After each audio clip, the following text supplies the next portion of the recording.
సమస్తము నా మేలుకే. ఈ సమస్తంలో రెండు సంగతులు ఉన్నాయి. ఒకటి మంచి చెడు, కీడు మేలు, సమస్తం. అలాగే కొన్ని పరిస్థితులే మన మేలు కోసం జరిగిస్తున్నాడు అనలా. రెండో పాయింట్. మొదటి పాయింట్ ఏమో సమస్తము సమకూడి నా మంచిగా జరిగించాడు, అది కీడులా కనపడుతుంది, మేలులా కనపడుతుంది. కీడులా కనపడేది కూడా నా మేలుకే మార్చేశాడు. అసలు నా మేలు కోసమే ఆ కీడు లాంటివి అనుమతించాను అని చెప్పాడు. మొత్తం మీద క్రీస్తు యేసునందున్న నాకు కీడు అసలు లేనే లేదు. అంటే అన్నీ కీడులే మేలుకు మార్చేస్తూ ఉన్నాడు ఆయన. ఇంకా కీడు నాకు కీడు ఎలా అవుతుంది? శ్రమ సైతం నా దీవెన కొరకు దేవుడు వాడినప్పుడు శ్రమ నాకు శ్రమ ఎలా అవుతుంది? సమస్య కూడా నా ఆశీర్వాదానికి దేవుడు మార్చగలిగినప్పుడు సమస్య నాకు సమస్య ఎలా అవుతుంది? నీకు అర్థమైందా? అన్నీ నాకు అనుకూలంగా ఆయన మార్చి నా మేలుకే సంకల్పించినప్పుడు కీడు నాకు కీడు కాకపోవును, సమస్య నాకు సమస్య కాకపోవును, శ్రమ నాకు శ్రమ కాకపోవును, ఇబ్బంది నాకు ఇబ్బంది కాకపోవును. మరి ఇవన్నీ కలిసి ఏమగును? నా మేలుకే అగును, అన్ని మేలులే అగును. చెప్పండి, దేవుడు ఎప్పుడన్నా నీకు కీడు చేశాడా? కీడు చేయలేదా? అబద్ధాలు ఆడవాకండి, నిజం చెప్పండి. అప్పులు లేవా నీకు? అప్పులుంటే చేతులు ఎత్తండి ఉన్నోళ్ళందరూ. మరి అది కీడా మేలా? అట్లయితే ఇంకా ఎక్కువ కావాలని చేయమంటావా? మేలే అంటున్నారు.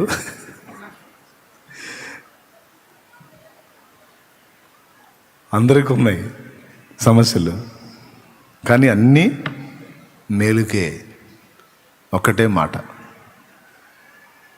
కాబట్టి సమస్తము సమకూర్చి జరిగిస్తున్నాడు, అన్నీ నీ మేలుకే.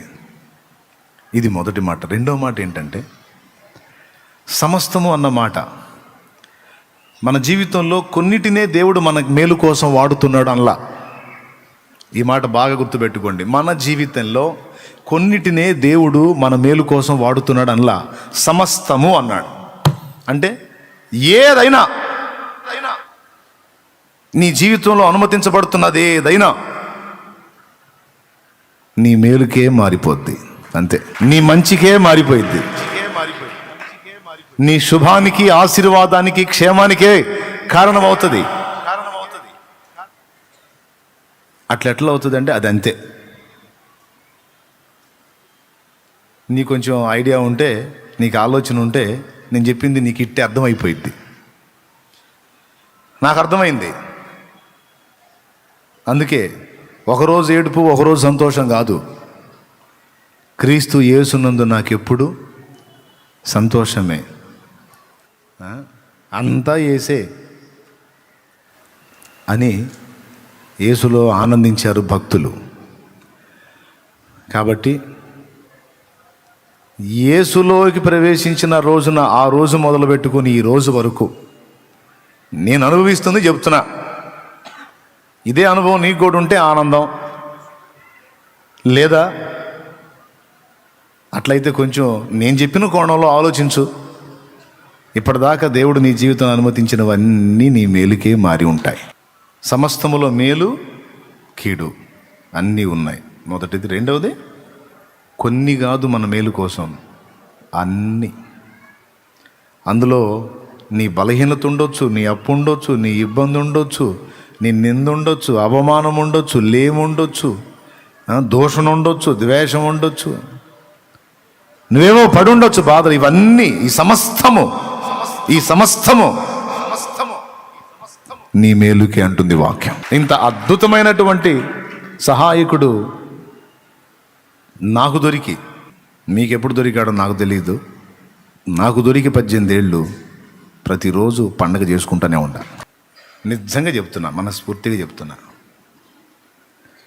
నువ్వు కూడా ఆయన మీద అంత అనుకోగలిగితే, ఆయననంత ప్రేమించి హత్తుకోగలిగితే, నీకు కూడా గ్యారెంటీ ఇస్తా, నీకు ప్రతిరోజు పండగే. ప్రతి కలర్లోనూ డార్క్ మిక్స్ అవుతుంది, బ్లాక్ మిక్స్ అవుతుంది. ప్రతి కలర్లో వైట్లో మాత్రమే మిక్స్ అవ్వదు అది. కలర్స్ అన్నిట్లో కింగ్ ఏది అంటే వైటే. ఈ వైట్ని 18 ఏళ్ళుగా వేస్తున్నా. ఈ స్పెషల్ కాదు. దేవునికి స్తోత్రం కలుగునుగాక. చెప్పండి గట్టిగా. మీరు ఎన్ని కలర్లు వేసుకుంటే మాదే పై చేయి. రాజాదిరాజు పిల్లలు. దేవునికి మహిమ. అవునా కాదా? కాబట్టి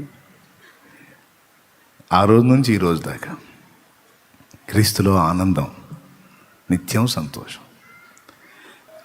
కింద పడిన రోజు పాటే పాడుకున్నా, నిలబడిన రోజు పాటే పాడుకున్నా, ఏడుపు వచ్చిన రోజు పాట పాడుకొని ఆయన దగ్గర చేరా, నవ్వు పుట్టిన రోజు అనగా ఆనందం కలిగిన రోజు పాడుకుంటానే ఆయన దగ్గరకు చేరా, నింద వచ్చిన నాడు పాడుకుంటానే ఆయన దగ్గరకు చేరా, ఘనత వచ్చిన నాడు కూడా నీ కృప తండ్రి అనుకుంటూ పాడుకుంటూ ఆయన దగ్గరికే చేరా. ఇక నేను ఎటు తిప్పి చెప్పినా, ఇటు తిప్పి చెప్పినా, అడు తిప్పి చెప్పినా మొత్తం చెప్పేది అదే. మీరు కూడా అలాగా క్రీస్తులో ప్రతిరోజు పండగ చేసుకోవాలని నా కోరిక. శ్రమలు, సమస్యలు, బాధలు, ఇరుకులు, ఇబ్బందులు బోల్డన్ని ఉన్నాయి. అవన్నీ ఆ మహనీయుడు మన మేలుకే ఏర్పరిచాడు. అదంతే, సృష్టి నియమం అట్లా పెట్టేశాడు. శ్రమ లేకుండా సంతోషం అర్థం కాదన్నట్టు, శ్రమ లేకుండా సుఖం తెలియదు అన్నట్లు, శ్రమ లేకుండా మనలో మార్పు పరివర్తన రాదు అన్నట్టు, శ్రమ అనేది మన జీవితంలో విడదీయరాని భాగంగా అనుమతించి, ఏ స్థాయి వాళ్ళకి తగ్గ శ్రమ ఆ స్థాయికి అనుమతించి, శ్రమలాగా నీకు చూపిస్తూనే దాని వెనుక ఎన్నో ఆశీర్వాదాలు నీ కోసం పంపుతున్న మహనీయుని. యోహాను సువార్త, బైబిల్ గ్రంథం ఉన్న వాళ్ళు తీయండి. యోహాను సువార్త 1వ అధ్యాయము 45వ వచనాన్ని చూడండి. పిలుపు నతనయేలును కనుగొని, ధర్మశాస్త్రంలో మోషేయు ప్రవక్తలను ఎవరిని గూర్చి వ్రాసిరో ఆయనను కనుగొంటిమి. ధర్మశాస్త్రములో మోషేయు ప్రవక్తలను ఎవరిని గూర్చి వ్రాసిరో, ధర్మశాస్త్రములో మోషేయు ప్రవక్తలను ఎవరిని గూర్చి వ్రాసిరో ఆయనను కనుగొంటిమి. ఆయన యోసేపు కుమారుడైన నజరేయుడగు యేసు, ఆయన యోసేపు కుమారుడైన నజరేయుడగు యేసు అని అతనితో చెప్పెను. అందుకు నతనయేలు, నజరేతులో నుండి మంచిదేదైనను రాగలదా అని అతన్ని అడుగగా, వచ్చి చూడుమని పిలుపు అతనితో అనెను. చాలు. అందుకు నతనయేలు నజరేతులో నుండి మంచిదేదైనా రాగలదా అని అతనిని అడుగగా, వచ్చి చూడుమని ఫిలిప్పు అతనితో అనెను. ఇప్పుడు నేను ముందు చెప్పిన మాట ద్వారా కొంచెం మిమ్మల్ని ఆదరించాను. నువ్వు ప్రజెంట్ ఎలాంటి చేదైన అనుభవాల్లో ఉన్నావో, క్రీస్తుని ఎరగక ముందు జీవితం వేరు, క్రీస్తును ఎరిగిన తరువాత జీవితం వేరు, క్రీస్తులో జన్మింపక మునుపు జీవితం వేరు, క్రీస్తులో జన్మించిన తరువాత జీవితం వేరు. మర్చిపోవద్దు, ఇప్పుడు నీ జీవితం ఆయన చేతుల్లో ఉంది. నీ జీవితం ఆయన చేతుల్లో ఉంది. నేను గతంలో ఒక 2-3 సార్లు ఒక ఎగ్జాంపుల్ చెప్పాను మీకు. ఈ విమానాన్ని నడిపేటువంటి పనిని, ఆ జాబ్ని ఏమంటారండి? విమానాన్ని నడిపే వారిని ఏమంటాడు? పైలట్ అంటాడు కదా. ఆ పైలట్ ట్రైనింగ్లో కొంతమంది యవనస్తులు ఉన్నారు. వాళ్ళకి ఆ ట్రైనింగ్ని ఇచ్చేటువంటి వ్యక్తి ఎవరైతే ఉన్నాడో ఆయన సమక్షంలో ఒకరోజు ఒక్కొక్కరు ఆయన ఒక ఫ్లైట్ ఇస్తాడు వారికి. దాన్ని తీసుకొని కొన్ని చక్కర్లు ఆకాశంలో కొట్టి తీసుకొచ్చి మళ్ళా దించాలి. ఆ రోజు అప్పటిదాకా వాళ్ళకి తన వెంట ఉంచుకొని అన్నీ నేర్పి ఆ రోజు ఇక మీరు సొంతంగా బండి తీసుకొని పైకి వెళ్ళి మళ్ళా నిర్ణీత ప్రదేశంలో ల్యాండ్ అవ్వాలని చెప్పి పంపుతున్నాడు. మొదట ఒకడిని ఎక్కించాడు బండి. చలో తీసుకొని వెళ్ళిపోని దాన్ని ఏది ఎప్పుడు ఎట్లా రెడీ చేసుకోవాలి, ఎలా ముందుకు తీసుకెళ్ళాలి, ఎలా పైకి తీసుకోవాలి, ఎలా దించాలి, అన్ని విషయాలు అడిగి బండిని పైకి పంపించాడు. ఇటు తీసుకున్నాడు యవనస్తుడు. ఈ ట్రైనింగ్ పొందినవాడు ఫ్లైట్ తీసుకున్నాడు, వెళ్తూ ఉన్నాడు. పైకి వెళ్ళాడు, హ్యాపీగా ఉంది, లోపల ఉత్కంఠగా ఉంది, ఎందుకంటే ఎక్కడన్నా బ్యాలెన్స్ మిస్ అవుతానేమో అని. బండి ఆయన చెప్పినంత హైట్లోకి వెళ్ళిపోయింది. వెళ్ళిపోయిన తర్వాత అక్కడ దాకా అతనికి ఈజీ అనిపించింది. ఇంకొంచెం పైకి వెళ్దాం, మాస్టర్ సంతోషిస్తాడని ఇంకొంచెం పైకి తీసుకెళ్ళాడు. ఆనందంలో ఇంకొంచెం పైకి తీసుకెళ్ళాడు. మొత్తం మీద బండి తేడా పడింది. బాగా హైట్కి వెళ్ళిన తర్వాత అదుపు తప్పింది. అదుపు తప్పి తన చేతుల్లో నుంచి దాటిపోయే పరిస్థితి వచ్చింది. దాటిపోయింది. ఇంక అక్కడి నుంచి బండి దిగి వస్తూ ఉంది. ఎంత వేగంగా వస్తుందంటే చాలా స్పీడ్గా రయ్యమని నేలకేసి దూసుకొస్తుంది. బండి పైకి వెళ్ళేటప్పుడు ఎంతో ఆనందపడుతూ వెళ్ళాడు. ఇప్పుడు తన చేతులు దాటిపోయినాయి, దాన్ని ఎలా కంట్రోల్ చేయాలో అర్థం కాలేదు. తన చేతులు ఎత్తేసాడు, బండిక నేలకేసి దూసుకొస్తూ ఉంది.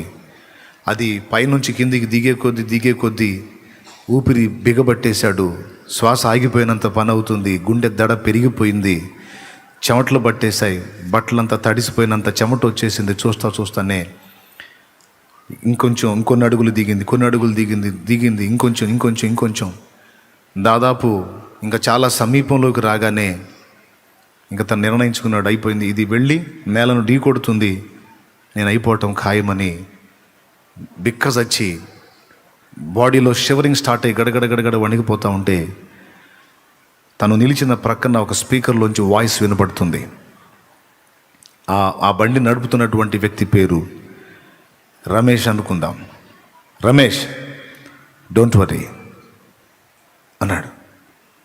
ఆ మాట ఎలా ఉందంటే ఇతనికి చచ్చిపోయేవాడికి ఆక్సిజన్ పెడతారే, పోయే ప్రాణం ఆపినట్లు ఆ పోయే ప్రాణం ఒక్కసారిగా ఆగినట్టుగా తేరుకొని మళ్ళా గమనించాడు. అవును, నేను చెప్తుంది నిజమే, నువ్వు భయపడొద్దు, బండిని నువ్వు అదుపు చేయలేకపోయావని నాకు అర్థమైంది. అయితే నీ అదుపు తప్పిందని భయపడొద్దు, బండిని నేను నా కంట్రోల్లోకి తీసుకున్నాను అన్నాడు. నా దగ్గర ఉన్న ఆటో పైలట్ ద్వారా బండిని నేను నా వశంలోకి తీసుకున్నాను, నువ్వు సేఫ్గా ల్యాండ్ అవుతావు, క్షేమంగా దిగుతావు, భయపడొద్దు అన్నాడు. నిజంగానే అంతే జరిగింది. ఈ మాట నేను ఎందుకు చెప్పానంటే, నీ జీవితం అనే ఒక ఫ్లైట్ని దేవుడు నీకు అప్పగించి జాగ్రత్తగా నడిపించుకో అని చెప్తే నువ్వు నీ శక్తి కంట్రోల్ చేయలేనంత స్థాయికి వెళ్ళిపోయి మత్తులో మమైక్యంలో లేదా మైకంలో నీ హద్దు దాటిపోయే పరిస్థితికి నీ జీవితాన్ని చేసేసుకున్నావు. నువ్వు దాన్ని ఇప్పుడు కంట్రోల్ చేయలేని స్థితికి వెళ్ళిపోయింది నీ లైఫ్, నీ జీవితం. ఖచ్చితంగా అప్పుడు నీకు ఆవేదన, దుఃఖం, మరణ వేదన ఇవన్నీ కలుగుతాయి, భయం అన్నీ కలుగుతాయి. దేవుడు చెప్పిన హద్దుల్లోకి నువ్వు బండిని తీసుకెళ్తే, దేవుడు చెప్పిన హద్దుల్లో నువ్వు ఉంటే నీకు ప్రమాదం ఉండదు. కానీ సొంత ఆలోచనలతో, సొంత అభిప్రాయాలతో దాన్ని ఎక్కడెక్కడికో తీసుకెళ్ళి ఏదేదో చేసేసుకున్నావు నీ లైఫ్ని. చివరికి ఇప్పుడు చేతులు ఎత్తేసావు, నా వల్ల కావటం లేదు, నేను ఎంత కంట్రోల్ అవుదామన్నా, ఎంత కంట్రోల్ చేసుకుందామన్నా నా జీవితం నా వశం లేకుండా అయిపోయింది. చివరికి ఒక ఘోరమైన ముగింపే, నాకు ఇక నా జీవితానికి ఇక నెమ్మది లేదు అనే పరిస్థితిలోకి నువ్వు వెళ్ళిపోయి ఉండొచ్చు. అయితే నీకు కూడా యేసయ్య మెల్లని స్వరం వినిపిస్తున్నాడు, నా ప్రియ కుమారుడా, నా ప్రియ కుమారి, భయపడద్దు. నీ జీవితం నీ చెయ్యి దాటిపోయి ఉండొచ్చు, కానీ నా చెయ్యి అప్పటికీ దాటిపోదు. నీ జీవితం నీ చేతిలో వదిలేసి నా వైపు చూస్తున్నావు కదా, నేను నా కంట్రోల్లో తీసుకున్న నీ లైఫ్ని. నీ కలివిగానివెన్నో నేను సాధించగలుగుతాను. నువ్వు నెరవేర్చాలనుకున్నవి నెరవేర్చలేకపోయినవెన్నో నేను నెరవేరుస్తాను. నీ జీవితం ఎక్కడికి పోలేదు, ఏమీ కాలేదు, నా వశంలో ఉంది, డోంట్ వర్రీ అని ఆయన అంటున్నాడు నీతో. మీరేమంటారు? దాన్ని నమ్మినట్లయితే, నీ చెయ్యి దాటిపోయిన నీ జీవితం యేసయ్య చెయ్యి దాటిపోలేదు అని నీవు నమ్మినట్లయితే చింతపడద్దు, ధైర్యంగా ఉండు, ప్రశాంతంగా ఉండు. నువ్వు గందరగోళం చేసుకున్నవి కూడా నీకు మేలుకరంగా ఆయన మారుస్తాడు, నీకు మహిమకరంగా ఆయన మారుస్తాడు, నీకు ప్లస్గా మారుస్తాడు. నా జీవితంలో ఇది మైనస్, ఇది మైనస్, ఇది మైనస్, ఇది మైనస్ అని నువ్వు అనుకుంటున్న వాటన్నిటిని కూడా ఒక నిలువు గీతలు కొట్టేసి ప్లస్ ప్లస్ ప్లస్ అని చేయగల సమర్థుడు నా యేసు. ఆయనలో ఉన్నావు నువ్వు, నీలో ఉన్నాడు ఆయన, నీతో ఉన్నాడు ఆయన. ఇంకెక్కడికి పోయింది నీ జీవితం? నీ చెయ్యి దాటిపోయిందేమో, నీ వారి చెయ్యి దాటిపోయిందేమో, యేసయ్య చెయ్యి ఎప్పటికీ దాటిపోదు. అది క్రీస్తు యేసునందు ఉన్న ధన్యత మనకి. ఇప్పుడు వాక్యంలోకి వద్దాం. ఇంకా దిగులు తీసేసుకుంటారు కదా, ఇంకా టెన్షన్, గుండె దాడాన్ని వదిలిపోయి పక్కన పెట్టేస్తారు కదా. ఎందుకు ఈ మ్యాటర్ చెప్పాను తెలుసా? నేను వాక్యం మొదలు పెడితే చెప్పే మెసేజ్ వినరు కొంతమంది, వేరే వేరే ఆలోచనలోకి వెళ్ళిపోతూ ఉంటారు. అందుకని మీరు ఎటు పోకండి, అంతా ఆయన చేతుల్లో ఉందిలే, మీరు అనవసరంగా గుండెదాడ పెంచుకోవద్దు, మీరు ఆయాసపడి నాకు ఆయాసం తెప్పించొద్దు అని చెబుతున్నా. ఇప్పుడు వచనం దగ్గరికి వద్దాం. ఫిలిప్పు అనేవాడు యేసును గురించి నతనయేలు అనే వ్యక్తికి పరిచయం చేస్తున్నాడు. ఏమని పరిచయం చేస్తున్నాడంటే, ధర్మశాస్త్రములో మోషేయు ప్రవక్తలను ఎవని గూర్చి ప్రవచించిరో, ఎవని గూర్చి వ్రాసిరో, ఎవని గూర్చి లేఖనములు చెప్పినవో ఆయనను మేము కనుగొన్నాము అన్నాడు. ఎవరాయన అంటే యోసేపు కుమారుడైన నజరేయుడగు యేసు. ఇక్కడ రెండు సంగతులు మనం గుర్తించాలి. మొదటి సంగతి ఏంటంటే, భూమి మీద ఏ మనుషుడైనా పుడితే అతడు పుట్టి పెరిగి పెద్దవాడే ఏవో కార్యాలు సాధించి ఈ లోకాన్ని వదిలి వెళ్ళిపోయిన తర్వాత అతని జీవిత సాక్ష్యాన్ని సినిమాలుగా తీయటమో, కథలుగా గ్రంథాల్లో రాయటమో చేస్తారు. బయోపిక్ అంటారు కదా, జీవిత చరిత్ర తీస్తారు మూవీస్ రూపంలో, లేకపోతే గ్రంథస్థం చేస్తారు వాళ్ళ స్టోరీని. మహాత్మా గాంధీజీ ఉన్నారు, ఆయన రాకముందు ఆయన గురించి రాయబడలా. ఆయన వచ్చి ఆయన జీవిత చరిత్ర అంతా అయిపోయిన తరువాత ఇక ఆయన ఎక్కడ పుట్టారు, ఎలా పెరిగారు, ఆయన చదువేంటి, ఆయన ఉద్యమాలేంటి, పోరాటాలేంటి, చివరికి ఆయన సాధించింది ఏంటి, ఆయన చివరికి ఎలా చనిపోయారు, ఈ విషయాలన్నీ మహాత్మా గాంధీజీ యొక్క స్టోరీని ఆయన వెళ్ళిన తరువాత అనేక పుస్తకాలుగా మన చేతికి అందుబాటులోకి వచ్చినాయి. ఆయనే కాదు, భూమి మీద ఏ మనుషుడైనా ఆ మనుషుడు రాకముందు ఆ వ్యక్తి చరిత్ర రాయటం అనేది అసంభవం. అలా ఎవరిని గూర్చి కూడా మనం గుర్తించలేం. ఎక్కడ కూడా వినిన అనుభవాలు లేవు మనకి. ఫలానా వ్యక్తి మహనీయుడు వచ్చాడు, ఆయన రాకముందే ఈ విధంగా ఆయన గురించి చెప్పబడింది, చెప్పబడిన ప్రకారం వచ్చి సమస్తం అలానే నెరవేర్చి వెళ్ళాడు అని వ్యక్తి రాకముందే ఆయన చరిత్రను వ్రాసినటువంటి దాఖలా ఏ నరుని గురించి కూడా మనకు ఇంతవరకు చరిత్రలో లేదు. మీకేమన్నా తెలిసిందుందా?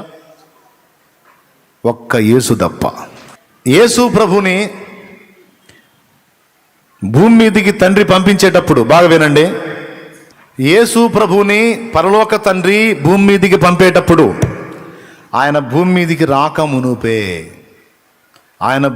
రాకమునుపే ప్రపంచం మొత్తము ఆయనను గుర్తించడానికి అనువైన కొన్ని సంగతులను రెడీ చేసి ఆ తర్వాతే ఈయనను పంపాడు.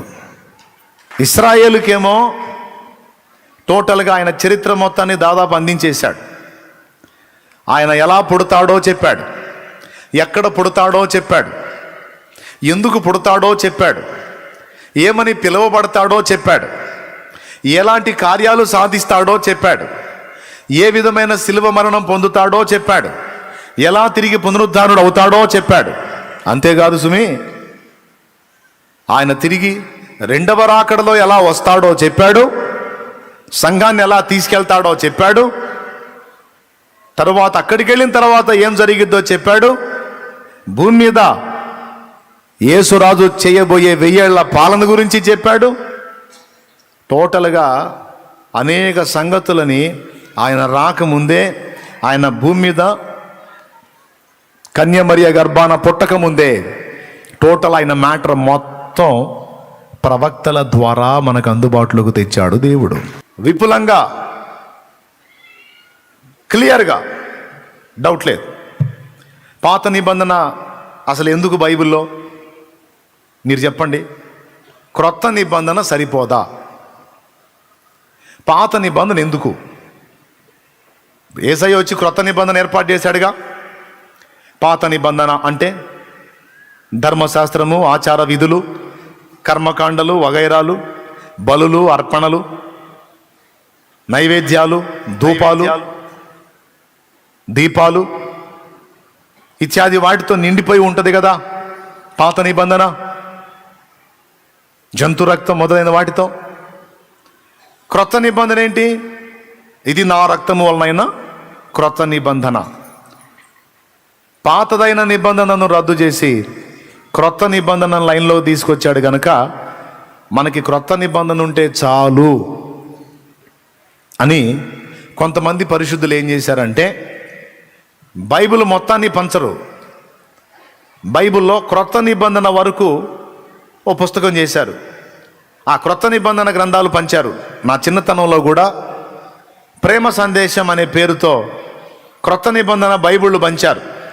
ఇప్పుడు కూడా అనేక ప్రాంతాల్లో యోహాను సువార్త, క్రొత్త నిబంధనలో ఉన్న యోహాను సువార్త మాత్రం అచ్చు వేసి దాన్ని కూడా జీవమార్గం అని, రకరకాల పేర్లతో సత్యం అని ప్రచురపరుస్తూ ఉన్నారు. పాత నిబంధన మొత్తం అవసరం లేదు, క్రొత్త నిబంధన ప్రజలకు అందిస్తే చాలు. ఎందుకంటే క్రొత్త నిబంధనలో యేసు ఉన్నాడు గనుక యేసును ప్రజలకు అందిస్తే చాలు, బ్రతికిపోతారు, నరకం నుంచి కాపాడబడతారని పరిశుద్ధులు, భక్తులు ఈ ప్రయత్నం చేశారు. అవునా? అందుకని బైబిల్ గ్రంథంలో పాత నిబంధన మొత్తం పక్కన పెడేసి క్రొత్త నిబంధన తీసుకుంటే చాలు, అది తీసుకొని తిరిగితే చాలు అని మన మనసుకి అనిపిస్తుంది. కొంతవరకు అది నిజమే. మరి అంతవరకు చాలనుకుంటే మరి 2 గ్రంథాలను దేవుడు మనకు ఎందుకు ఇచ్చాడు? పాత నిబంధన ఎందుకు ఇచ్చాడు మరి అంటే వినండి. క్రొత్త నిబంధనను ధృవీకరించడానికే పాత నిబంధన ఇవ్వబడింది. క్రొత్త నిబంధన ఎవరు ఏర్పరిచారో ఆ యేసుక్రీస్తు ప్రభు యొక్క ఆగమనాన్ని ప్రవక్తల యొక్క ప్రవచనాల్లో దేవుడు ముందే పలికించి ఆయన గూర్చినటువంటి వ్రాయబడిన సంగతులన్నిటినీ ఒక గ్రంథ రూపంలో మనకు అందుబాటులో ఇచ్చి, ఇదిగో ఈయనను గమనించండి, ఈయన గురించి నేను ముందే చెప్పాను, ఇదిగో ఫలానా లేఖనంలో ఫలానా లేఖనంలో ఫలానా లేఖనంలో ఈయన గురించి ఇలాగ వ్రాయించాను. వ్రాయబడిన ప్రకారం ఆయన వచ్చి వ్రాయబడిన ప్రకారం సమస్తాన్ని నెరవేర్చి ఈ లోకమంతటిని కూడా నా కొరకు విమోచించి నిత్య జీవ ప్రాప్తి కలిగిస్తాడు. ఈయన గొప్పతనం ఏంటంటే భూమి మీద మహనీయుల చరిత్రలు వాళ్ళు వచ్చి పోయినాక రాయబడతాయి, కానీ యేసు అనే ఈయన గూర్చినటువంటి సందేశం మాత్రం ఆయన రాకముందే, ఆయన భూమి మీద పుట్టకముందే. యెషయా 7లో అంటాడు, ఇదిగో కన్యక గర్భవతి అయి కుమారుని కనును, ఆయనకు ఇమ్మానుయేలను పేరు పెట్టుదురు అంటాడు. మీకా గ్రంథము 5:2లో బెత్లెహేము ఎఫ్రాతా, యూదావారి గ్రామములలో నీవు స్వల్ప గ్రామమైనను అల్ప గ్రామమైనను, ఇశ్రాయేలును నా ప్రజను ఏలనేరబోవువాడు నీలో నుండి వచ్చును, బెత్లెహేములో నుండి వచ్చును. పురాతన కాలం మొదలుకొని శాశ్వత కాలం వరకు ఆయన ప్రత్యక్షమగుచుండెను. ముందే చెప్పబడింది మీకా ప్రవక్త ద్వారా. ఇక దావీదు ప్రవచనాలైతే కోకొల్లలుగా ఉన్నాయి. హోషేయ కొన్ని ప్రవచనాలు చెప్పాడు, ఇర్మియా కొన్ని ప్రవచనాలు చెప్పాడు.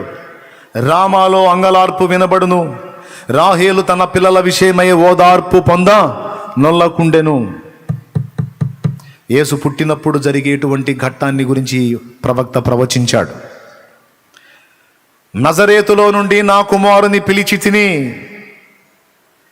ఐగుప్తులో నుండి నా కుమారుని పిలిచి తిని అనేది ఒక ప్రవచనం, నజరేయుడు అనబడును అనే ఒక ప్రవచనం, ఇదిగో నీళ్ల మీద అతడు నడుచుచున్నాడు, సముద్ర తరంగముల మీద ఆయన నడుచుచున్నాడు అని ఒక ప్రవచనం. ఆయన వచ్చి ఏమేం చేస్తాడో, యెషయా భక్తుడైతే ఓ బోల్డన్ని అచ్చలు ఆయన సిలువ, 1000 ఏళ్ల నీతి పాలన, ఆయన సింహాసనం బోలుడన్ని ముందే ప్రవచించాడు. వీళ్ళందరూ ఎవరు అంటే యేసుక్రీస్తు పుట్టుకకు ముందే కొన్ని వందల సంవత్సరాల క్రితం ఉన్న వ్యక్తులు యేసును గూర్చి వారు పలికిన ప్రవచనాలు.